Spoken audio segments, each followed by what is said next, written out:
নতুন কাজের ঘোষণা হয়েছিল আগেই, আর এবার সোশ্যাল মিডিয়ায় বাবলির প্রস্তুতির ছবি শেয়ার করে নিলেন শুভশ্রী গাঙ্গুলী। সেখানে দেখা গেল পরিচালক রাজ চক্রবর্তীর অফিসে বসে রয়েছেন শুভশ্রী, পাশে রয়েছেন বাবলির নায়ক আবির চট্টোপাধ্যায়। সোশ্যাল মিডিয়ায় রাজের একটি ছবি শেয়ার করে মজা করে শুভশ্রী লিখেছেন, স্যারের সঙ্গে প্রস্তুতি। সদ্যই সোশ্যাল মিডিয়ায় এই ছবি ঘোষণা করেছিলেন রাজ। তার সেই পোস্টে চোখ রাখলেই দেখা যায় তিনি এই ছবিকে উল্লেখ করেছেন 2024-এর সবথেকে বড় চমক হিসেবে।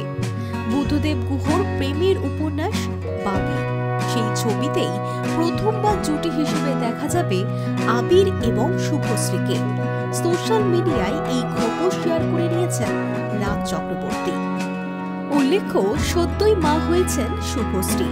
ইউভানের পরে শুভশ্রীর কোলে এসেছে একরত্তি রাজকন্যা ইয়ালিনী। ডিসেম্বর মাসেই জন্ম হয়েছে ইয়ালিনীর। এখনো সন্তানের ছবি প্রকাশ্যে আনেননি রাজ বা শুভশ্রী কেউই।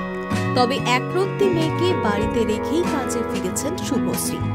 একদিকে শুভশ্রী যেমন মাতৃত্ব উপভোগ করছেন, তেমনই উপভোগ করছেন তার নিজের জীবনও।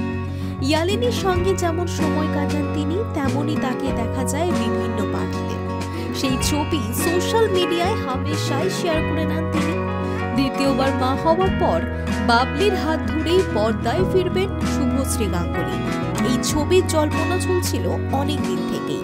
অবশেষে সেই জল্পনাতেই সেই মোহর দিল পরিচালক রাজ চক্রবর্তী।